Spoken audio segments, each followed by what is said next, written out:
Hey guys, I hope you guys can hear me, you can see me. So welcome back to Naveen Automation Labs, guys, and thanks for joining. We start in next 2-3 minutes. I think Bruno is already with me. So guys, today is all about that how exactly generative AI is helping us in test automation. So we are already talking about a lot of codeless automation tool where we are writing the test cases in the simple plain English and the plain English is automatically the tool is picking those prompts and everything and then performing the task and performing the action directly on the browser. So this is something really amazing, and you must have seen my videos also on testRigor on my channel.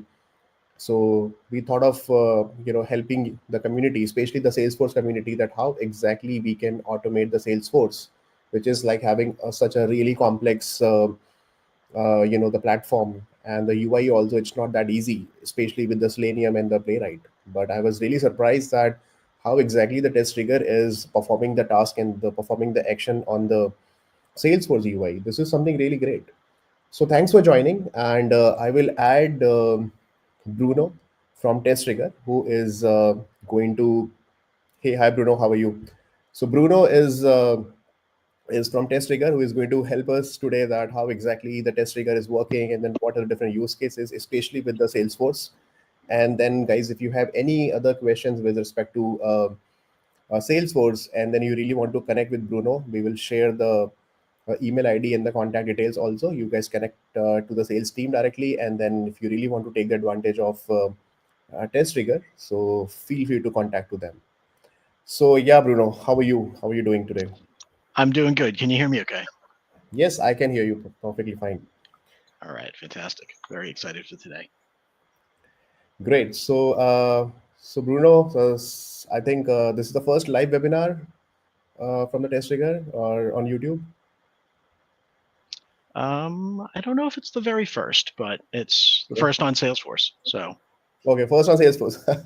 We picked this particular topic because a lot of people were asking that, okay, can we have some interesting use case with Test Rigger? So I thought of having a Salesforce automation with testRigor, because there are other tools also available in the market, but the rate is not that great, especially with the open source tools also, because there are so many complex, DOM and iframes and shadow DOMs are available on the Salesforce. mhm. So it was not that easy to automate Salesforce based application. So I'm also pretty excited, like quite excited that okay, how exactly testRigor is solving these problems, and we would like to know first with you with your introduction what exactly you guys are doing, and then what exactly your roles, and then we'll go with the testRigor and your presentation as well. Sure thing. So, I'm the solutions engineer manager. I've been with testRigor for just under a year, actually. And I've been in the automation space for the last 7 or so years. Hmm. Um, Working with a very common tool out there in the space, but with that tool, I noticed that there were shortcomings with the automation, specifically about Salesforce, but just in general. So when I came to testRigor, my first delve into the solution was similar to yours, very impressed by what it's able to do, and Hmm. we've just been improving it ever since. So yeah, I'm really excited to show you what testRigor can do. Great, great, great. Yeah. So we started using testRigor around 3 years back, and since then I'm preparing the content and the videos and everything about testRigor. I'm really surprised to see that how exactly that like the tool is actually evolved from last 3 years, Yeah. and then now it's very stable, doing a lot of good things. So yeah, so stage is yours, Bruno, and I think we can start presenting your screen as well. So I'm just Sure. adding to the stream. All right, beautiful. Right. All right, so you should be seeing my slides over here, and I'll just talk to that a little bit, and then we'll get into the actual product demo. Mhm. So when it comes to what we're actually, well, let's start with a little intro of me. So I'm based right outside of Boston. Like I said, I've been in the automation space for over 6 years. I am an animal lover. I have one cat currently, and then I do enjoy when I'm not, trying to introduce people to testRigor. I enjoy woodworking, soccer, music, a whole bunch of other things. So obviously, when it comes to testRigor, our main focus is test creation and maintenance. Mm-hmm. Most of the time we hear that it takes too much time. It's too time consuming. And yeah, that's actually completely valid. In order to do this with a typical coding solution, it is quite difficult because there's lots of code that you have to analyze to really determine where those problems are. Mm-hmm. So with that, here are just some of the complaints that we typically get. Mm-hmm. Well, we don't get, we hear. And by hearing these, this is how we basically tweak and manipulate testRigor to be better and better, because we're trying to resolve all of these typical issues. Mm-hmm. So most of the people here are probably very familiar with Selenium. This is Yes. what a normal Selenium login flow would look like. Yeah. But we're all pretty aware that if the application changes, any sort of implementation details change, we're going to have to revisit this part of code. We're going to have to rebuild this and find out where that error is. And that is something that, you typically need a developer to do. Mm-hmm. But the beauty of testRigor is that what you're seeing here on the left-hand side within Selenium looks like this in testRigor. So we're not looking at implementation details. We're not looking at all these different libraries and everything. We're Mm-hmm. literally just looking for specific actions that you're trying to perform on the screen. Mm-hmm. And that right there is why maintenance is so, so great. There's no, you don't have to dig through all of this code to find out where that error is to determine it. We're going to show you exactly where any errors are, if there are any, and our resolutions are very, very easy as well. Let's see here. So taking this a little bit further, we asked a lot of our customers and a lot of people out there in the space, just, what exactly happens when you are using one of those older automation tools? And you can see here, things start going pretty well, and then they taper off and they kind of get static at, about 300 test cases. Mm-hmm. The problem with that is that when you get static and you can't, maintain your test cases over time, you end up releasing bugs into production. And we're very well aware of some of these happening somewhat recently, airlines going completely down and what have you. And that's, once again, from releasing bugs. We try to pride ourselves in helping people speed automation along so you're not releasing bugs into production. We have a great use case, a great story that I'll talk about in a few minutes here, about IDT. And, I'll get into that in a second. But this slide is really pushing the whole concept of what testRigor is going to help you do. So that red line is showing that there's really no maintenance, no ceiling to that maintenance. We're going to help you create test cases continuously. And, once again, lots of test cases, very easy to maintain. And we're going to be doing that with reusable rules and, once again, the plain English language. So, as I mentioned, great use case here. This is Keith Poe of IDT, sorry. And he was actually hired to specifically try to speed up their automation. And he was throwing money and resources at it. And they went from, 25% to 33%, something like that. But they were still just treading water. He was once again hired to speed this along, and going up 5 or 10%, that's not really speeding it up. So he found testRigor, implemented testRigor. And as you can see, they got 91 test cases, or 91% of their test cases automated. That right there, hugely impactful. They just, killed all of their numbers. And Keith is a huge, huge fan of testRigor now. Comes to us to conferences and whatnot. So he loves speaking about it because it's, once again, his personal story, which it's awesome. All right. So then why are more companies choosing testRigor? So I touched on it earlier.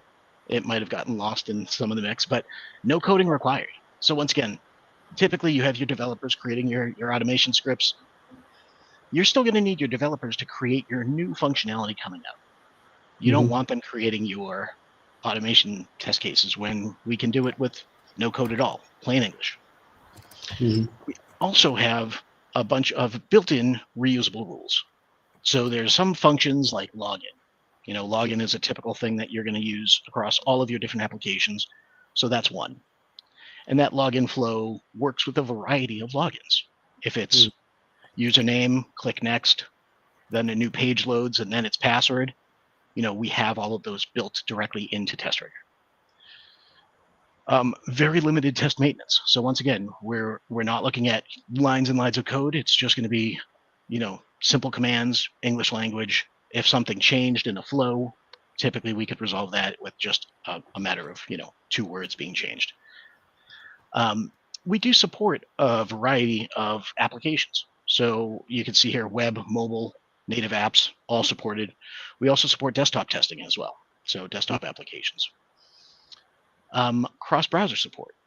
So we do have various device farm integrations.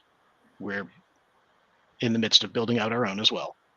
And then, from there, you can really test on anything you need to.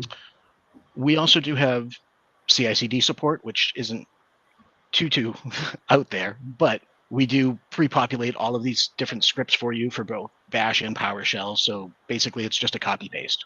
So very, very easy. We have integrations with a lot of other tools out there too. So you can see TestRail, Jira, Azure DevOps, just to name a few. And then additionally, we've been pushing the plain English language for the test creation. But as you can see, there's a handful of different ways to create test cases. So write them out in plain English. There is a record and play option, which is a Chrome extension that we have available. We also then have that generative AI that Naveen was talking about. We have live mode. And then we also have the ability to import test cases from a test management tool. And that would also leverage a little bit of AI to basically convert those into our language or our syntax. So Bruno, one question, sorry to interrupt that. No, please. Generally we talk about the codeless automation. The only complaint we get is that, sometimes it's a marketing gimmick and then you guys are promoting and everything, but is it really usable? Is it really practical to use in the real-time projects? That is what we hear about the codeless automation tool. So how exactly the testRigor is different from other tools, and how can we convince people and management that to start using this tool if you are not looking for some automation, coding guys? Better we go with the solution. So how will you convince them? Yeah, well, honestly, it really comes down to use. Because once again, like you said, everybody says that they have these functionalities available and it's so easy to use. The only real test of that is using the tool. And testRigor is so easy to get familiar with. You can create test cases in minutes. So, well, seconds. And once again, you don't even have to create them yourself. We can leverage AI to create them for us. So going from having no test cases to having a lot of test cases is a really, really quick thing in testRigor, where in many other solutions, just that process itself is very time consuming. And once again, you're paying your most expensive people typically to create these test cases, when now you can have manual testers or just less skilled people creating these test cases, letting those developers continue developing new functionality. So, when it all comes down to it, it's about money.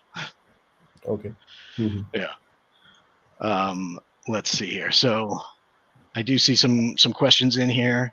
So testRigor is available as an open source solution. However, we do typically push the paid functionality. So I will let that slide for now. I don't know if we have trace viewer support, but honestly, with lots of different integrations, we have the ability to expand that functionality pretty easily. So feature requests are always appreciated. So keep on asking. But with that, let's talk about a little bit more. Okay, so I forgot that I did have this slide here, which just once again kind of talks to the importing capability. So you could also see Zephyr in there as well.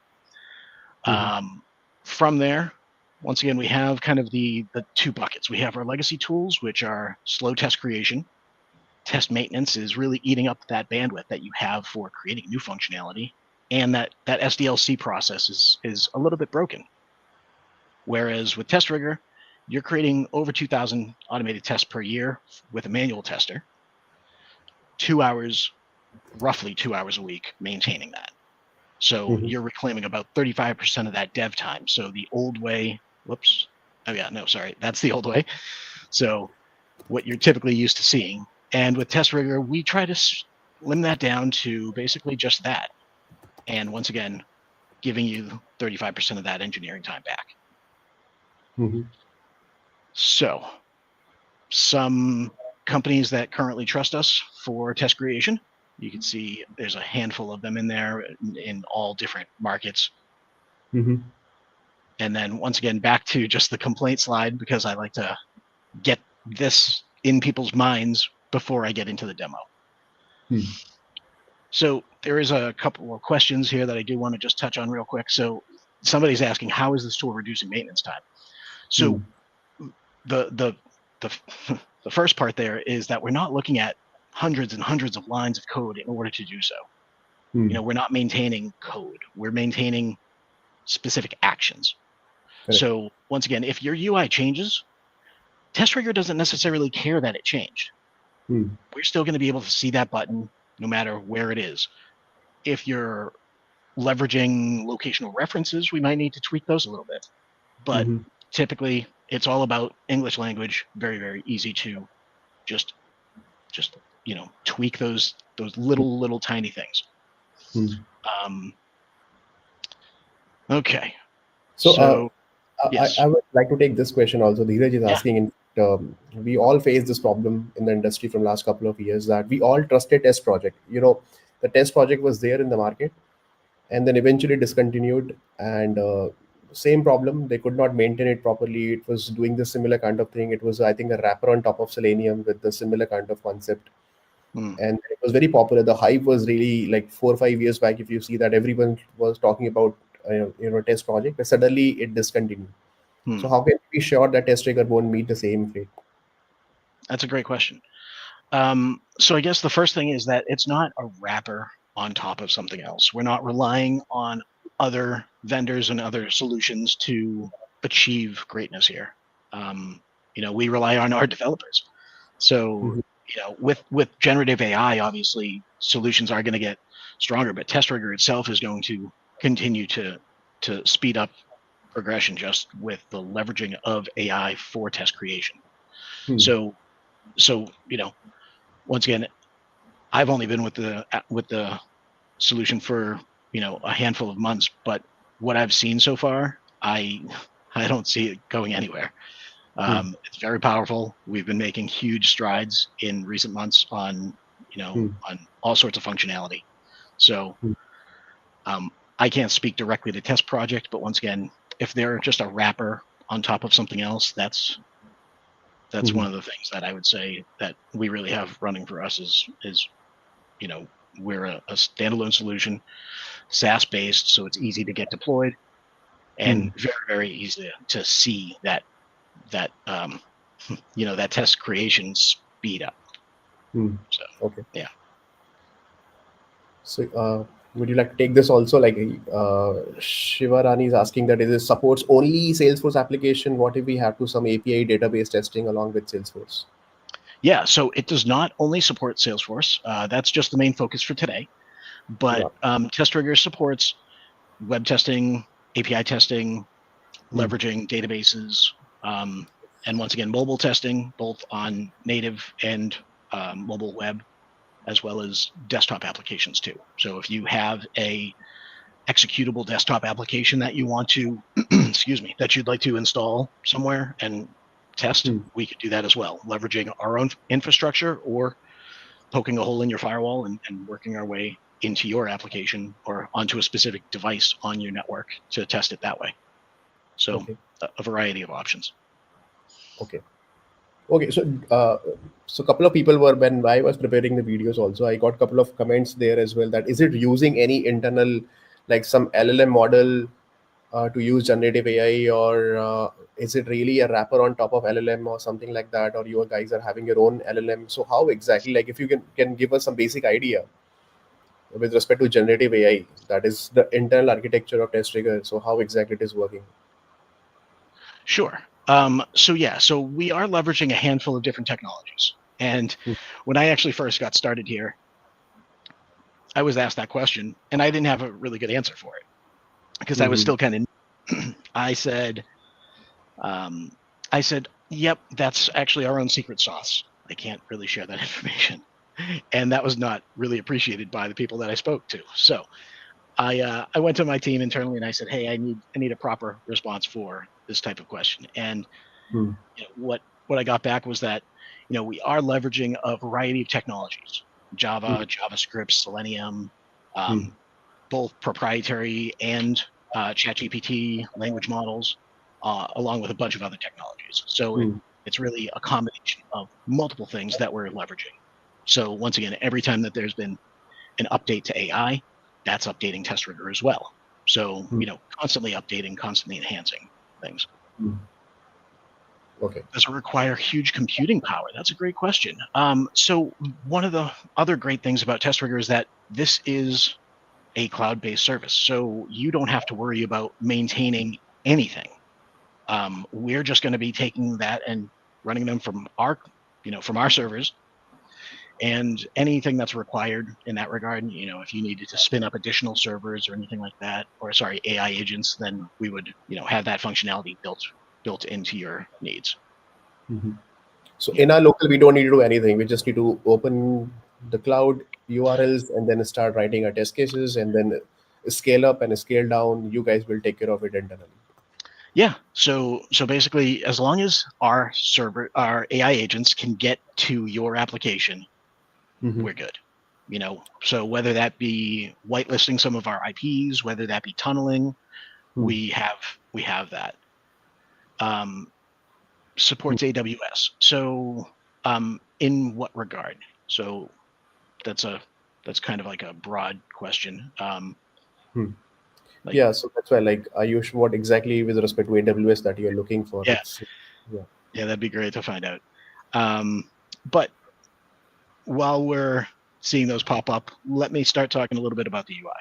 Sure, but before that, well, let's take this one because this is what a couple of people are asking. I think you Oh, also raise the yeah. same point on the data security and the privacy. So Mhm. why should I run my test cases on your cloud? So what is the confidentiality and then the data security and Salesforce manager sensitive corporate data also. I don't want to share my screenshot and my trace viewer on your cloud. So how exactly I can convince my management to trust on testRigor? Sure. So we actually have gone through lots and lots of different security measures for all different types of compliances. Hmm. So we have many of the uh, to GDPR, a variety of others. Um, so really, it's about internal needs and internal policies. If there's Hmm. some sort of certification that you need us to get in order to feel confident in our security, Hmm. we will most likely do that. It's really just a matter of your need. However, since this is technically a testing solution, we Hmm. are typically suggesting that you're not using real data in here. Hmm. So that's kind of, once again, up to you, but we are very, very secure. Okay. Um, Okay, I think better we first take the demo because we all are excited that how exactly it is working. If you can give yeah, us like a couple of use cases with simple to some slightly lengthy or complex one, that will be great. absolutely. So let's talk a little bit about the UI, and then we'll kind of just build out from here. So first thing first, I'm looking at just a handful of test cases that I have here.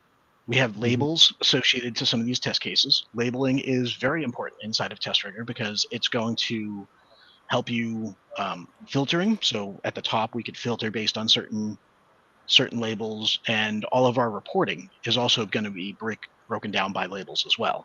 So labeling is going to be pretty important. You could also then run your test cases by label. So some other functionality available. Mm-hmm. So down at the very, very bottom here, this is one of the first test cases I created against Salesforce. And I did this just as a test to start a free trial. So I just went to the page and I created this actually using our Chrome extension. So our Chrome extension, you can see it's available at the top right. You just click it, wait till this comes to start new recording, click it again, and then it's going to start flashing. That means that it's recording. So anything that you do moving forward is going to be captured in that recorder. Okay. So I don't need to record anything right now, so I'm just going to click that away. And what you see down here is, firstly, here is our test case. So the test case Bruno, itself. can you please increase the font size? So that will be great. Let's see. I don't. I think maybe Control plus plus will help here. Control plus plus. Oh, there it is. Okay. That's good. Yeah. How's that? Okay. Perfect. So, if it's helpful, I could do the rest of the demo in this zoom in. Hopefully, we'll see. All right. So basically, I came in here and once again, I clicked start my free trial. After that, testRigor has some built-in functionalities where we can generate unique names or unique email addresses. So I leveraged that. So I leveraged the generate unique name. We then automatically are putting it into the first name text field, and then we're saving this as a variable that we can then use later on. So there's basically 3 different things happening on that one line. I did the same thing for line 3 for the last name, and then I also did it one more time for job title. Obviously, job title, we could have like actual job titles that we could pull from, but after this, I click next to get to the second page of this. I click next again on purpose to basically trigger an error message. And then I check that the page contains error message. I didn't look into this beforehand to see what that error message might be. I just typed in error message, hoping that testRigor would figure it out. And it did. So what you'll see here is that when we get down into our screenshots, we're going to give you one screenshot for our load, one screenshot for our action. So you can see down here, it says click start my free trial. So the red box is representing the actual action. Any green boxes that you'll see on the screen are representing validations. Any yellow boxes are validating, or sorry, are specifying locational references. So I will show that in a little bit. But so once again, we click on that, our next screen here. Okay, hold on, let's see. So I zoomed, it's a little wonky, but anyways, let's give that. All right. Hello. Okay, there we go. So sorry about that. That was strange. So you can see in this step, we're generating that unique name, entering it into the first box, generating another unique name, putting it into the last name box, doing that again for the job title, and then I'm clicking next. And once again, that red box is representing that click step. So then I click next to get to the second page. I click next on purpose here to basically have it trigger that error message. So that we get 2 different error messages in here. So once again, I didn't look for this error message. I just typed in error message. And what you see here is that it actually highlighted with this green box, the actual error icon. You know, so once again, it is technically seeing that error message. So that is technically a valid test. However, if that was an actual failed test, you wouldn't see the green like you're seeing here. You would see a red bar and then a little bit more information in regards to what the failure, what triggered the failure. So some other good things that you're getting from this screen here, you do have the ability to see what the flow is without actually opening it up. We do have functionality available to record video. So if there is something that the screenshots are not capturing and you do need to troubleshoot something, you could enable the video recording to capture everything through that flow. Mm-hmm. We then have a variety of boxes here. So quick edit will let us edit our test case right here on the same tab. Hmm. If, however, I wanted to see how things have been going over time, this edit test case button will give us, firstly, a new tab, but then also the entire history of this test case, along with the ability to edit it. So I can obviously edit it here. And then if I scroll down, I can see all of the previous test runs of this test case. So you can see I created it originally back here, and then I just actually tweaked it a little bit earlier today and started running it. So one of the other really cool functionalities in here is the ability to compare. So oftentimes version control is something that people are very interested in. We do not integrate with version control systems. However, we have our own version control built right into testRigor. Mm-hmm. So you can see this is what the test case looked like when I first created it. This is what the test case looks like now. And if I wanted to roll back to this one, I could just click roll back and go back to it, and that's that. Okay. Yeah, so that's just a really nice way of visualizing those changes over time. So then additionally from there, if we close that back down, we then have the retest button. So if I click retest, that will just run the test case again. Debug is actually a really fun test case. That's a really fun button. That's going to give us a live mode instance. So I'll actually spin that up. And then while we were actually, well, there were two other buttons. One was a delete button, not very important. And then the other one was a copy button. So you could basically take a test case from here, copy it, and place it into another suite if you'd like. While we're talking about that, let's do a couple other things here. So earlier I talked about copying test cases over. So oftentimes we have people that are trying to test in different environments, QA environment, a dev environment, prod environment, so on and so forth. So when you set up a test suite, you're specifying a URL to test against. Okay. So if you are trying to test against different URLs, or let's just say like different environments, that is something that once again you would have separate suites to do that. And then you have the ability to share your test cases and your test suites and whatever you need from one to another. So I've actually already done this already for one of my other suites, but you basically have the ability to copy over all of your test cases, all of your reusable rules, and all of your test data if needed. So you'll see here, I've already done this, but what you'll see is, so I have already inherited my test cases and my test data and my rules. However, most of the time, people don't inherit test data because they use different test data in, QA than they do in dev. So that might be something that you don't inherit, but you still need all the test cases and all the same rules. So that's a really great way of, once again, speeding up test creation and creating multiple environments, if you will, without having to put in all that extra maintenance. All right, so that's that. And then back here, so here's our live mode. So you can see our live mode's already connected here. And once again, just because I'm zoomed in, this looks a little bit different than it normally does. But what you're seeing here is, once again, our little flow in here. So I'm just going to click execute. Okay. And with this execution, you're going to see here the step and then the screenshot associated to that step. Nice. And then this is going to update our screenshot here based on where we are in the flow.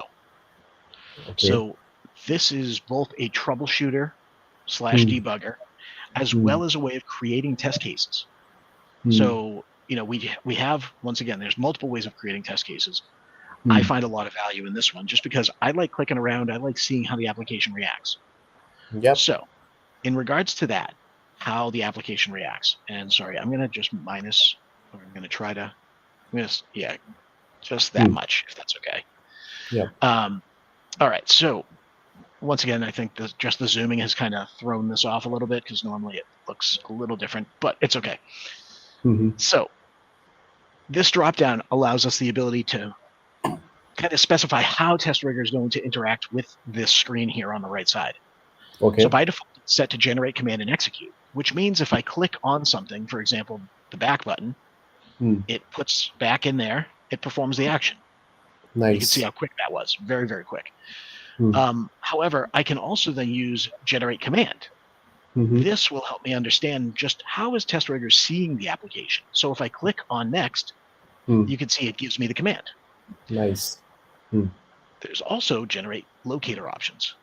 This, similar to generate command, but this will give us a little bit more. So if I click next, it gives me next, but then it also gives me the coordinates of that specific button. So if for some strange reason it didn't have a identifier of any other variety, it is going to give us coordinates. So then we could at least still tell testRigor, click element with coordinate, execute, and then it's going to perform that action. You see the little red dot in that screenshot there. And let me actually pull it up so you can see it right there, hopefully. So, but once again, typically you don't need to use coordinates in testRigor. That's kind of something you want to shy away from when you're doing automation. But in certain cases, coordinates might be required. So that's a really, really cool feature. The other thing to keep in mind with this live mode session is that this is, once again, a new test that I'm creating. So anything that I've done here is technically going to be saved as a new test case. So if I finish the session and save, here is my new test case. And we specify it by adding the word live mode to the beginning of it because it was created with a live mode instance. And the fact that I started from this test case, we put that into the title as well. So we know kind of how we started. Okay. And then these steps were all in there already. And then these last two steps were the ones that I added during the recording. Correct. Okay. Yeah. So once again, this is going to be stored as a new test case. And you could even see here that we have this little robot icon here that gives us a little bit more information. So just, how things are differing and what have you. Review changes done by AI. So that's actually, once again, that same view that we were just seeing. All right. So then I've been showing primarily just testRigor as a whole. I haven't really focused primarily on like the AI aspect of it. So let's do that.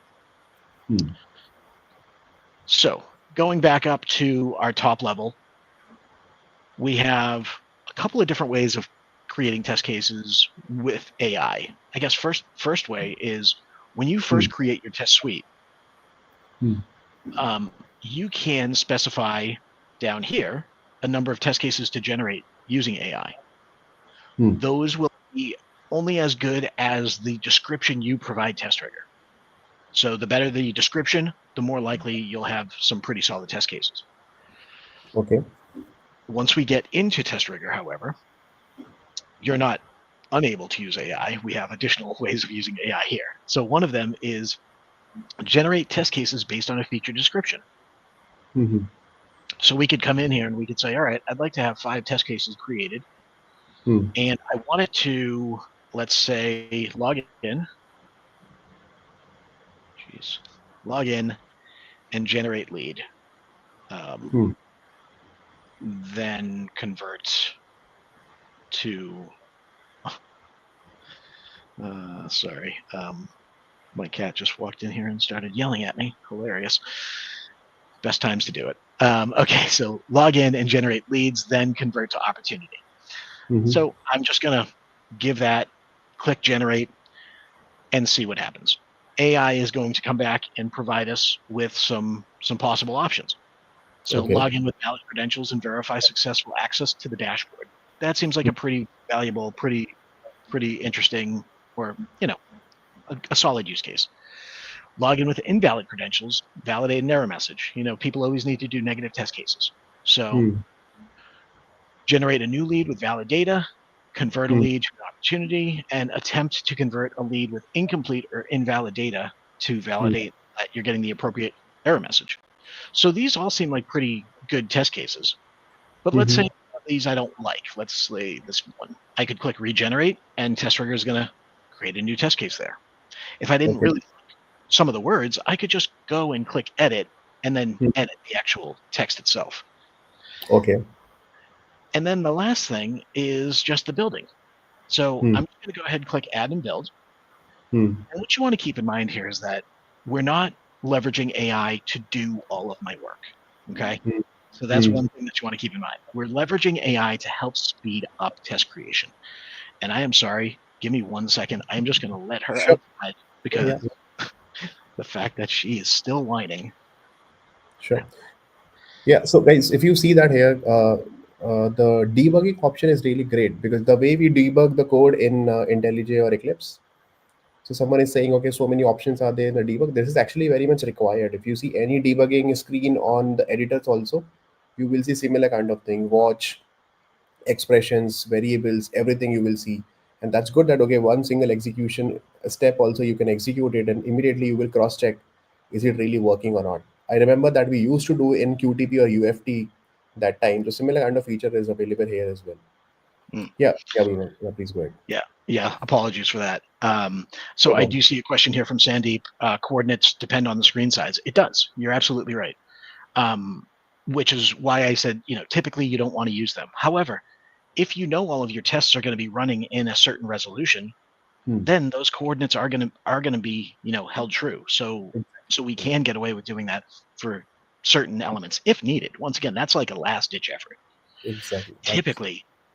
Typically there's ways of referencing elements multiple other ways besides coordinates. So yeah, in fact, testRigor supports so many relative locators, relative combinations also, like below, right of this element, above this element. So those combinations, I really liked it. When you supply, okay, yeah, click on forgot password below the login button, it actually does that. So that is also a really good feature there.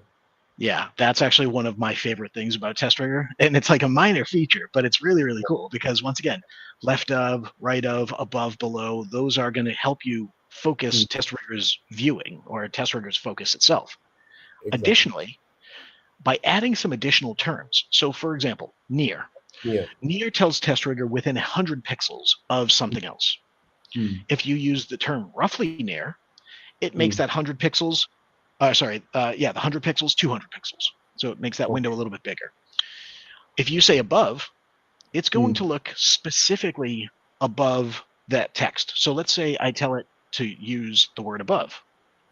It's going to create a border around the left and right side of the word above and point it upward.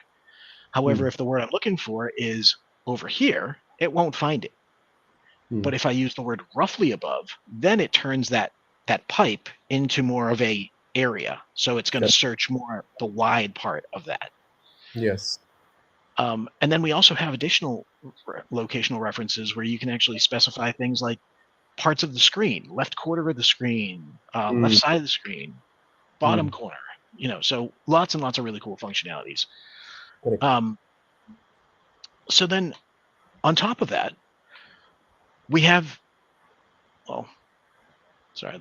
let's back up here because I talked about reusable rules. So first of all, there's a bunch of built-in reusable rules like login or login with email OTP, pick dates. So once again, there are some built-in functions in here that we just have. Then if the URL that's detected is a Salesforce URL, you could actually leverage these additional built-in rules. So, create new, and then you would just say lead or opportunity. So, once again, these are all built in. We do have a auto-complete functionality built into testRigor as well. So if I was creating a new test case here, if I just start typing search, you could actually see Salesforce rules. And that just gives me the ability to do an autocomplete there. And then if I do that one more time, you can see there's other rules down here. So there's steps, and then there's actually the one that says rule right there is a reusable rule that I created. So not only do we have built-in testRigor reusable rules, but we have the ability to create our own reusable rules based on whatever we need. Okay. So before these reusable built-in rules were created, I created my own.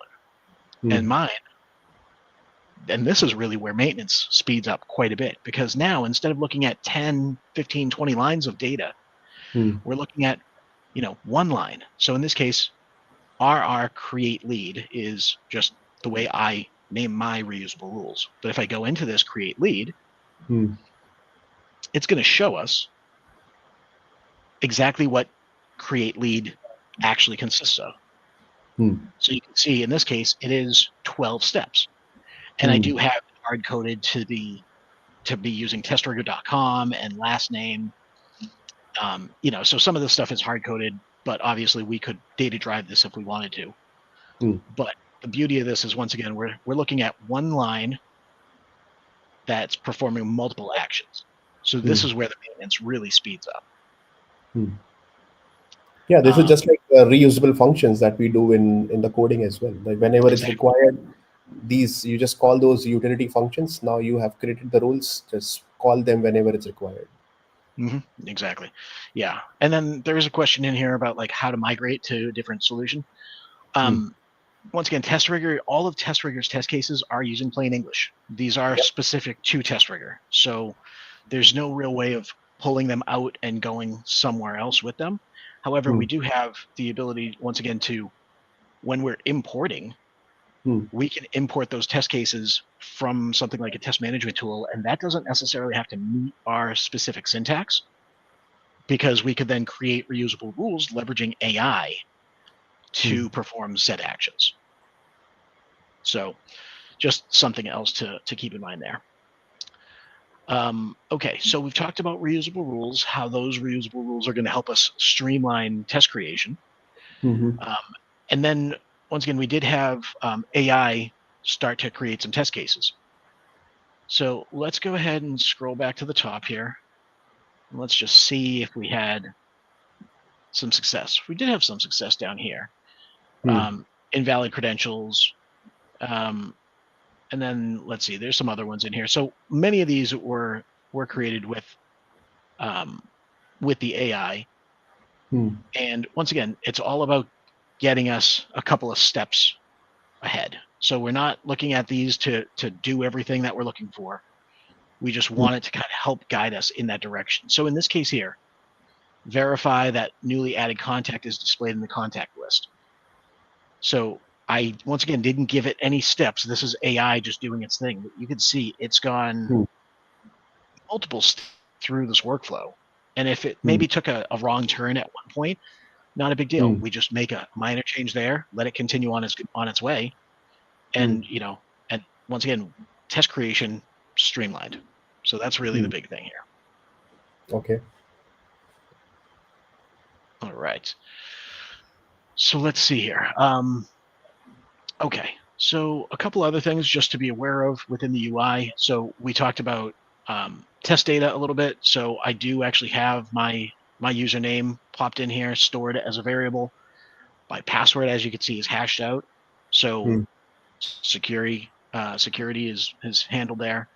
Data sets is a way for us to actually be pulling in data from Excel file or CSV files. So if you did want to data drive something, we would have the ability to do that as well.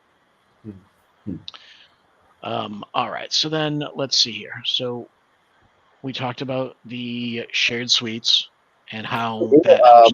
Especially in Go the right ahead. Salesforce, we have layers of HTML code. Like we have a main page, then inside the page we have iframe. Inside the iframe we have another nested iframe, and Thank then you. we have a couple of elements over there. So I hope, just like when we do in Selenium, Playwright, and Cypress, these kind of tools, we have to keep switching inside the iframe and then keep interacting with it, and then you have to come out of the iframe also. It was like really complex and really tedious and not at all stable also.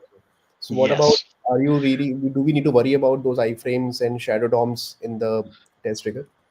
So I'd say you only need to worry about it for the first 2 to 3 minutes of using testRigor. And I really appreciate you bringing me back to that, because that was a topic that I did want to come back to. So I'm in the settings page right now. Mm-hmm. There's lots of settings. I don't want to get too stuck on this page. However, um, specifically talking about iframes, under the advanced section, we actually do have a specific drop down here for iframe processing. Hmm. So if you do have elements that are as deep as 6 iframes down, we would be able to interact with that no problem. Hmm. There is also Shadow DOM support over here. So, Okay. yep. Nice. And since we're here, you might as well see some other things like, if you did want to change your resolution for specific test cases, that's something that you could do here. Hmm. Scheduling. So we do have basically a scheduler built right in. So if you did want to run your test cases every so often, you could do so. There are So under AI, there are specific things like using Vision AI, not using Vision AI, Hmm. specifying AI to be leveraged to auto adapt reusable rules. So that's basically attempting self healing, if you will. So that's really with the reusable rules, but then the same thing with the test cases. So if we hit an endpoint or like a hiccup in the test case, we can Hmm. leverage AI to try to find its way past the current error that it's seeing. Hmm. We do also have the ability to do error detection. So if anybody's looking for accessibility testing, we do support accessibility testing. Hmm. Speed optimization gives us a variety of different ways that we can tweak how testRigor works with different elements on screen. Hmm. Typically, these are streamlined very well, so you don't really have to come in here and change a bunch of stuff. It's Hmm. ready to go. Hmm. But if for some reason we're unable to see something on screen or we're unable to click on something, then maybe something here would need to be tweaked. But that's for you to check with our support team. We don't expect you to just come in here and start changing things. Hmm. um, and then also parallels. The one of the big things here is speeding up your executions. Hmm. So we do that by suggesting the use of parallels. So Hmm. the more parallels you have, or the more AI agents you have, the more test cases you can run at the same time. Hmm. So if you have 30 test cases, if you need them to all run at the same time, you should have 30 AI agents. If you're okay with them running in batches, that could be done as well. Hmm. Um, there are some other cool things in here, like test hooks. Hmm. So if, let's say, you needed to configure a bunch of different users Hmm. before your test actually runs, the before test suite hook allows you the ability to create things that will then be available throughout all of your test cases. Okay. Because if you create a variable in a test case, it's only available to the test case. But Perfect. if you Yep. need it to be available across all of your test cases, you create it in that before test suite hook. These are something like global preconditions or preconditions. Something. Exactly. Yep. And then Hmm. also think about the after test suite hook as being like your cleanup. Hmm. If you Correct. want to basically delete that person you just created, you would perform those actions in your after test suite hook. And Okay. that could be leveraging reusable rules as well. So I could Hmm. come in here and say, you know what, I have Hmm. a reusable for delete lead. I'm going to Hmm. run that every time after my test case is run. Correct. Okay. All right. So, So, just like we, one more thing, I think Sandeep is also asking the same question that can we have just only one prompt? Like, let's see, buy a MacBook Pro on Amazon, and that's it. We are not saying, okay, enter the URL and then go to the search bar, enter MacBook, click on that. We are just giving only one line prompt. And just like we have different, browser AI agents are available in the market these days, like browser use or web UI or something like that. So, can we do yeah, the same thing? let me do that. Let me do something like that for Best Yeah, Buy. Okay. yeah, yeah, sure. Um, so you can see I have a Best Buy suite here too because I love testing against Best Buy. Mm-hmm. So sorry, let's see. What did you say? Buy a MacBook Pro on Amazon. So I'm going to just tweak that a little bit. Okay. So I'm just going to say um, instead of buy, because I don't want it to go through the purchase process, I'll tell it to add it to cart. Hmm. Find a Mm-hmm. MacBook Pro and add it to the cart. Okay. Then remove it, just to, Then remove it. Okay. Hmm. just to add some additional stuff. Hmm. So there's two buttons in here for AI functionality. So one is a sample. So if I click Hmm. this, it's going to give me like a layout of what a test case could look like. Hmm. And Hmm. this is Hmm. really cool because once again, certain things like this is Hmm. not a testRigor known syntax, but we'll still be able to perform that Hmm. leveraging those AI steps. Hmm. So I could create it this way Hmm. and Hmm. just do add and run, and that'll be Hmm. fine. Hmm. However, we could also click generate actual test case, and it won't show you the test case. It'll just jump in and start running. Hmm. Hmm. Hmm. So you kind of have your options. Let's try this one. So I'm just going to click that one, and it starts running. Okay. While that's running, you'll see over here it says opening first page. So it will just running, or it will generate the steps also. So it's basically doing both. It's going to run Hmm. leveraging AI to try to perform those actions. Okay. And then as it's doing it, you'll actually see things Hmm. like this populating. So in this case, I did something similar to this, looking for like a luxury range, Hmm. which is just a And fancy. I can use this feature to write manual test cases. Yeah. Yeah. And once again, so we just have to let AI kind of do its thing here. But as you can see, Hmm. we just hit our first page, just that Okay. landing page. So then Nice. I would expect it to, hop into the search field and start typing stuff there. So Hmm. we'll see what happens. Um, So, so will it take yeah, so time, or I mean, time means like, is it like quite good in performance in terms of speed? yeah, yeah. Well, like once again, you saw me just type this, and it's Hmm. already running the test. Okay. So um, yeah. So then let's see here. So Prav, Pranva, sorry, I did not pronounce your name correctly, but is there a desktop application available for this, or is it just a web-based application? So testRigor is primarily a web-based application. Hmm. Um, so the typically it people are okay with it being web-based just because of our security and what have you. If Hmm. you don't want this to be web accessible, then we do have a way of bringing this in-house, is like a private cloud option. So Okay. just something to think of. Yeah. Yeah. That's good. Okay. So yeah, So Pranav, how about this is Pranav actually is asking for a desktop application available for test trigger. As of not, like though there is no desktop client available, but if you really want to host it on your own cloud in your company premises cloud, I think test trigger is supporting that. yeah, yep. And then let's see, how about latency compared to code-based automation? So the execution time that you'll see in testRigor is going to be similar to that of a manual tester, if not faster. Because Mm-hmm. once again, the way that testRigor is working is by looking at the UI and finding the elements to work with. Mm-hmm. But in certain cases, it's learning the application moment in time too. So in this case, it's like this test case that it's running now is probably going to be the slowest one because it's leveraging AI to do everything. But So the once more we and have more it, test cases you will write, it will be matured enough. exactly. So once again, like in this case here, Hmm. we did the submit search. For some reason, it's scrolling down. I could just tell it to click on the Hmm. first, result or first add to cart Hmm. and kind of speed this along. But once again, this first test case is probably going to be the slowest one, Okay. just because it's still learning about where to go in its path. Hmm. Um, and then the other thing is like, we did tell it to remove it from the cart. This might take a few minutes for it to actually get the whole thing built out here. Hmm. But once again, just to see how quickly it starts actually getting into it. And then once again, the screenshot here, you Hmm. can see MacBook Pro.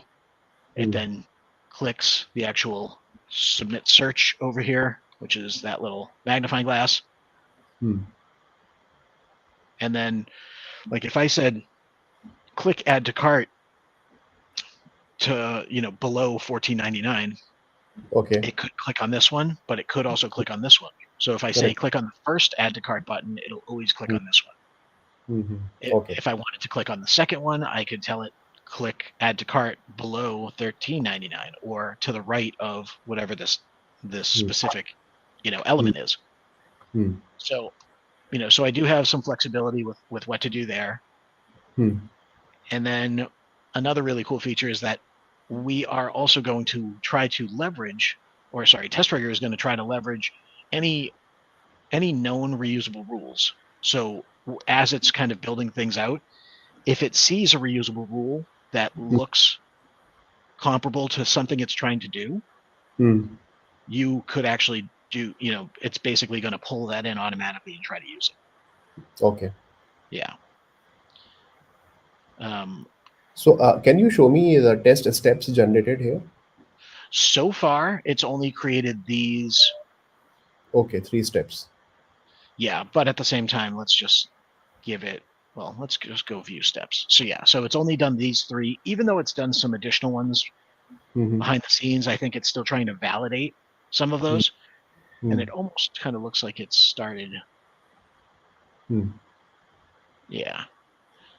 So in certain cases, once again, it's going to be pretty streamlined, but like that same luxury, like that same workflow I did here for the luxury range.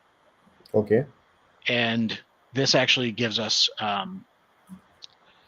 this actually shows us some locational references, which is actually neat. So you see here, I was telling it to click 48 inches below 36 inches. So it found 36 inches, and then it's looking in this area for that specific box. And then once again, this is actually a data-driven test. So you can actually see that I ran it multiple times in different locations. And actually this one's actually leveraging something that I actually created back here. So this is a data-driven test case for a Sonos speaker. So what I did with this is I basically give testRigor coordinates, because testRigor does have the ability to set geolocation. So you could basically emulate a user in a certain area. Yeah. So I basically do that in my test case. And then from there, I get to this map. And from this map, I'm putting in a certain area in the text field, searching. And then when I do the update, I validate after this that,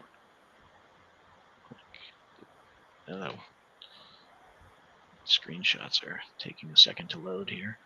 There we go. So check that page contains stored value location. So if you use the term stored value, that's basically telling testRigor to look into your data sets. So that's what we're seeing here. So Abilene was in my stored value.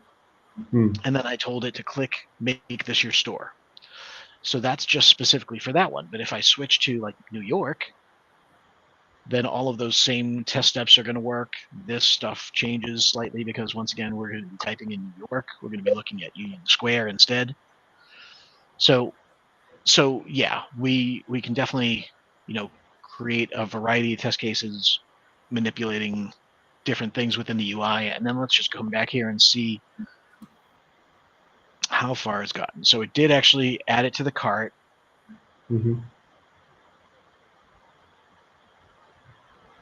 So item added, I tell it to go to the cart. So it goes to the cart.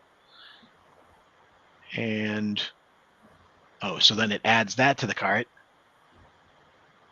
So our price just went up dramatically.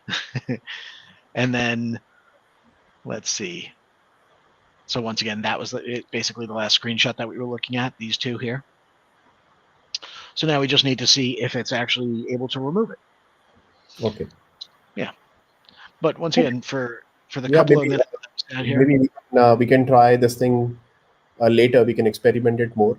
But yeah, I think it's quite doable because it's actually doing it and then performing the search on the e-commerce application, add to cart, remove the cart. So it depends on the more and more application that you're using it. I think it will be more matured enough. Correct. Yeah. And once again, it's going to learn your application the more test cases you have. So yeah. Okay. Let's see. So there was a question about how many parallel test cases can be run. I don't believe that there's a limit. The only limit is the number of AI agents you have. Yeah, so I think something number of execution you can do it. There is no limit for that.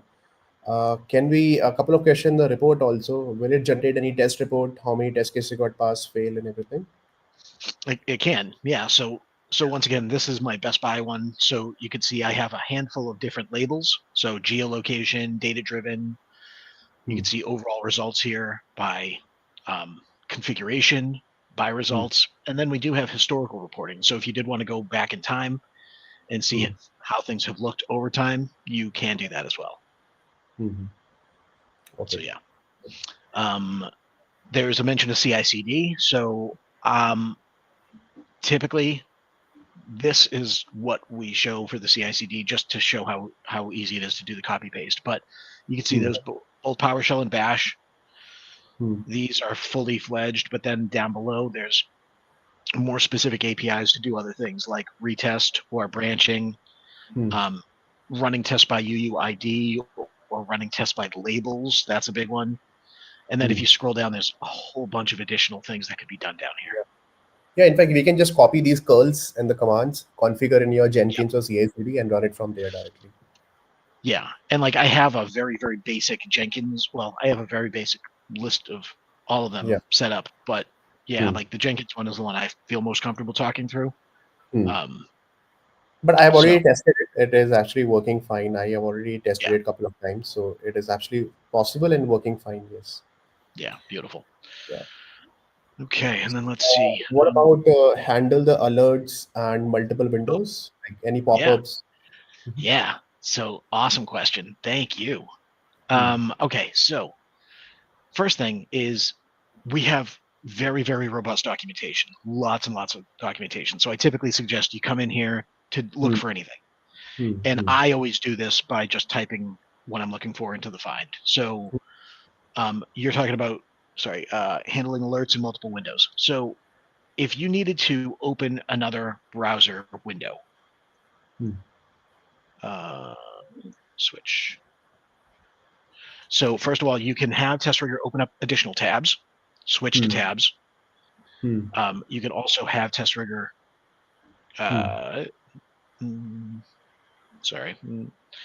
Okay.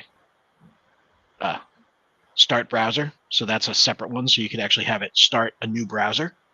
And then once you have the two browsers started, you can actually have it jump between browser A and browser B back and forth as needed for whatever test case. And that could also be done with mobile. So, we had somebody that needed to perform an order on their mobile app. Then they wanted the test case to jump into the web browser to basically look into the backend system to validate that the order came through to the kitchen. So yeah, that sort of functionality is totally totally doable. And then also the alerts, specifically with the alerts, there's kind of a handful of things we could do there. By default, I believe it's under advanced. So if we get a pop-up, if the flow automatically opens a new tab, you can have testRigor automatically go to that new tab, or you can tell it to not do anything and send a command for it to go to that new tab. Same sort of thing with geolocation. So if there's going to be a geolocation pop-up, you can have testRigor automatically allow that or automatically block it or let it ask. So then you actually have to interact with it. So, yeah. So, Siva, I hope that helps answer that question. Yes, I think it's doable. Shiva running. So yes. Awesome. Sandy asking also, can test suites be triggered from command line or cron jobs?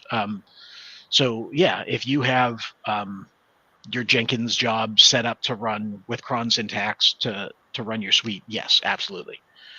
That's actually how I have my Jenkins one built out, is doing just that.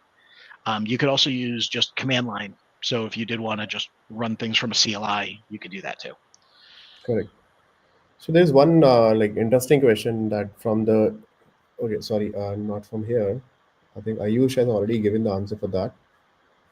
Okay, sorry, this one. Does it handle any logical scenarios? For instance, I want it to enter a character, ask on the screen, and select it from your passcode. And how easy to write a prompt for that?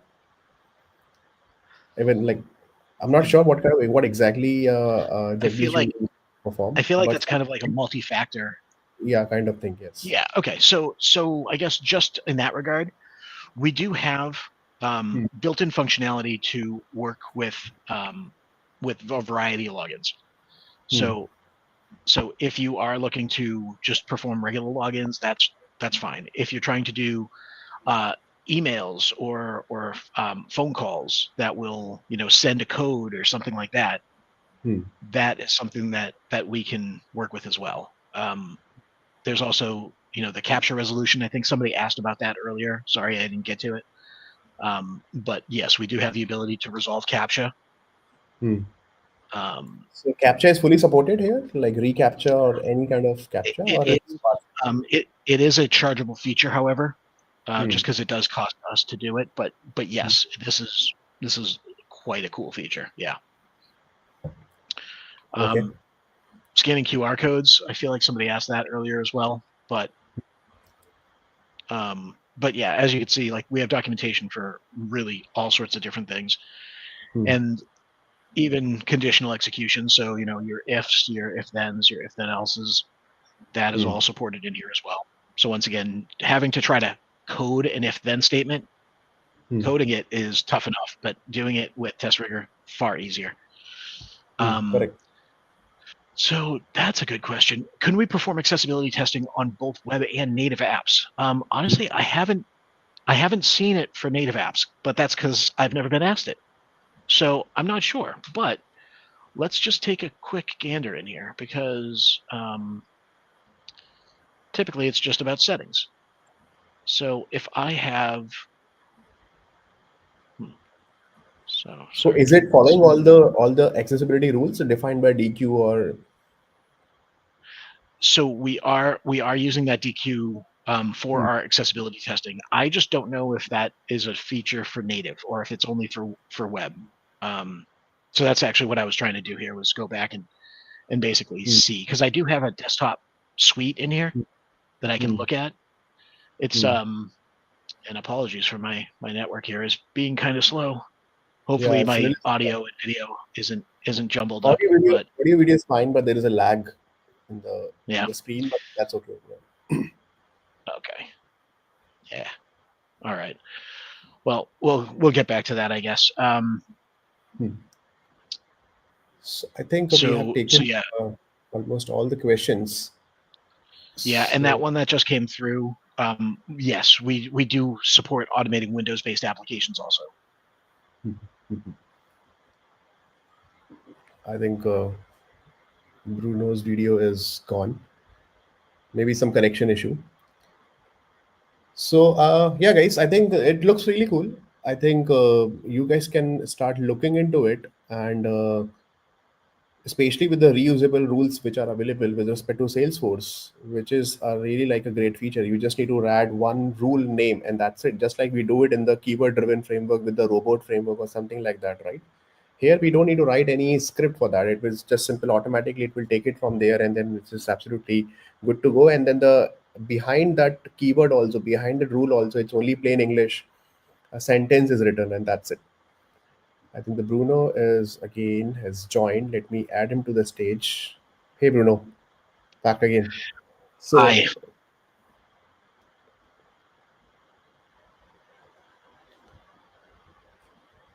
I think some issue with the network, or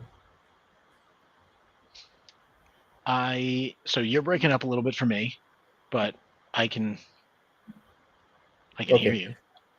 Okay, we can also hear you.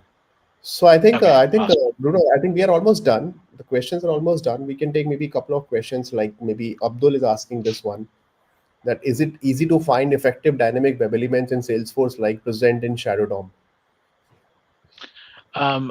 Yeah, it is. And once again, that typically comes down to just helping testRigor know where to look for that dynamic data. So if it is something that you're creating in the test case, you would just have testRigor store that, so then you could look for it. So that's a nice simple way. And once again, we do support shadow DOMs and multiple iframes. So I don't know if you caught that earlier. But I also did just want to show. I'm already sharing the screen. Yeah. Oh, there it is. Okay. So there was an ask earlier about desktop application testing. So I had like just gone out and found this application for like banking. So I basically provided that to testRigor. We go through and we install that executable on here. Then part of that flow, I double click on it and actually run the installation of this application. And then once the application's installed, then I do interact with the screen of that desktop application as well. So this was just something I was trying to show before I got disconnected. Okay. Okay. No worries. No way. It happens. That's Yeah. perfectly fine. That's really cool. Okay. Yeah. But once again, in regards to those dynamic elements in Salesforce, yeah, we should be able to interact with those typically using, locational references or something of that nature. Okay. Yeah. So one more interesting question for you. So each tool has some pros and cons. So what are the advantages, disadvantages, limitations using Ooh, testRigor? man, Siva, great question. Honestly, like I will say this is the fastest tool that I've ever learned. Okay. So it took me a matter of a couple of days to really feel comfortable inside of testRigor. With other tools that I've used in the past, I'm not going to name names, but they were week long, daily using it for weeks to really truly understand it. And really, oftentimes that comes down to the fact that they're creating their own. They have their own syntax like we do, but their syntax is much harder to understand. And typically, they're also creating their own object model. And once again, if you're dealing with object models, then it's just adding so much complexity to your test creation. So those are some big things. So let's see, limitations. Really, it's going to be number of AI agents. That's really the biggest limitation, because oftentimes people just say, "Oh, we only need one AI agent." But if you have 5 people trying to create test cases, then they're basically fighting for that AI agent resource. So it is very important that you're scoping things out. If you have five testers, my suggested best practice is at least having 7, if not 10 AI agents. So that allows you to automate and do things in live mode if you need to. So you can, run things through CI/CD, and then while that's happening, you could be creating new tests. Yeah. Right. And then I'll just add something else here. So I was doing a demo about a week ago, and somebody asked a question that I've never been asked, which was awesome. And it was, what's your favorite part of testRigor? And that was actually an interesting one that I had gotten before. But live mode is a huge one. And while I was on that call, I had another SE on with me that's training, and his answer was the documentation. So I was a little taken aback by that, but he's completely right. Our documentation has so much information in it that it's really, really easy to get up to speed. And not only that, but we also have our own certification. And this isn't actually a testRigor certification per se. It's a generative AI certification. So this will actually help you understand generative AI in addition to understanding testRigor. So you could see, all of these different things. They'll have different questions associated to obviously these different parts. And then if you get your, well, I got my final exam prior, but once you get it, you could actually post this onto LinkedIn and whatnot. But this really gives you a great understanding of, the niche use cases or the niche things that you can or might have to do inside a testRigor.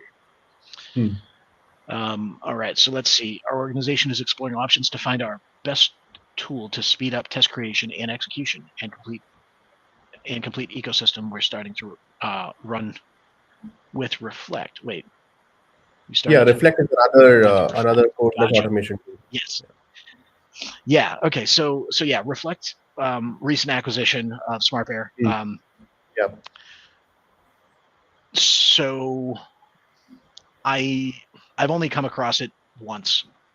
Mm-hmm. I was not. Um, hmm, I don't have any personal experience with it, but from what Mm-hmm. I was told, it's not as easy as testRigor to get started. Mm-hmm. Once again, Okay. not my words. Sure. So, do we have any trial version to explore this tool? Absolutely, yeah. So you can see that you can come up here, sign up. We Hmm. give you a 14-day trial. Hmm. This just grants you access to the tool. Feel free to play Hmm. around with it. If you're looking Hmm. for a little bit more hand holding, a little bit more focused training Hmm. sessions and whatnot, then we would typically suggest that you reach out to a salesperson to really set that all up. Hmm. Yeah. Okay. Great. Okay. So, I think we have taken almost everything. So, yeah, one last thing. This is the question that we missed. What is the test rigor scope in upcoming years? What the occupancy? Who all are using this tool in the current job market? If people are willing to learn and explore, so what is the job market, or maybe like how many clients maybe you have? If you can give us some rough number or something like that. Ooh, that's a great question. So I can't give that number just because we have Hmm. a huge number of open source customers as well. So I really don't know what that is. Hmm. However, the use of this tool has Hmm. gone up dramatically since I've been here. Once again, just due to the job market, once again pushing the AI idea Hmm. and manual testers being everywhere. Hmm. So oftentimes, companies are typically leveraging their developers to create test cases like this, which is a waste of company resources.